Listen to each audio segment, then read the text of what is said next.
Волонтеры Хангаласского улуса присоединились к всероссийской акции «Мы вместе». Добровольцы доставляют продукты, лекарства, помогают в решении бытовых проблем, рассказывает Виолетта Засимова.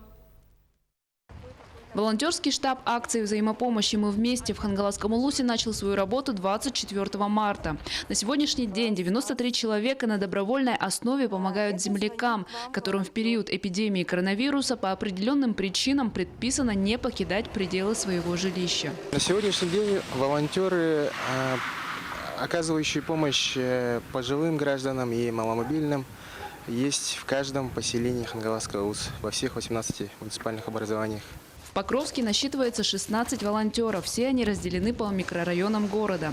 Если заказ поступает, например, с микрорайона Кирзавод или с центра города, то за обработку заявки берутся волонтеры, живущие неподалеку. И насчет профессии волонтеров, да, все с самых разных отраслей. Например, есть муниципальные служащие, есть учителя, есть медики. И Федерация хангаласского бокса тоже к нам присоединились. Возраст от 20 до 35 лет. Механизм оказания помощи в доставке продуктов или лекарств состоит в следующем. Нуждающийся звонит на номер горячей линии. Оттуда заявку перенаправляют в республиканский, затем в улусный волонтерский штаб. Затем заявку распределяют по населенным пунктам. Волонтеры на местах уточняют детали заявки, позвонив обратившемуся за помощью. Далее закупка продуктов, лекарств или бытовых товаров и бесконтактная доставка.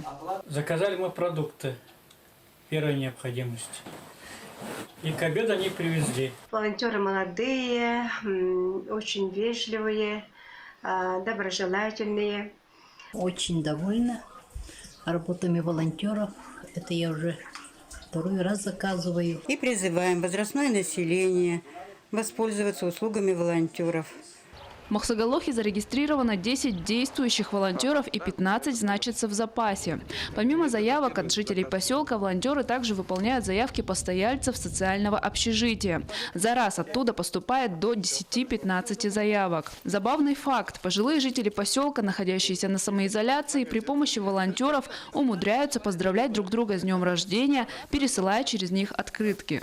А есть у них какие-то специфические требования? Ну, не требования, а просьбы, вот, например, по заявке, да? Ну да, например, газету там привезти или землю.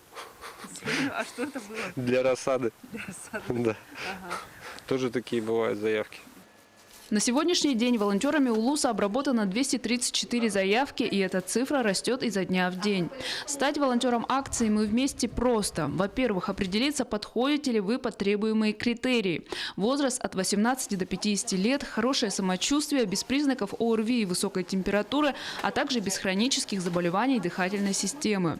Во-вторых, если вы отвечаете критериям, подаете заявку на сайте mывместе2020.рф и ждете ее одобрения в течение суток. Помимо этого, если у вас юридическое или психологическое образование, вы можете стать онлайн-волонтером и давать консультации или просто поддерживать в это непростое время своих земляков. Виолетта Засимова, Федор Тарасов, Хангаласский улус.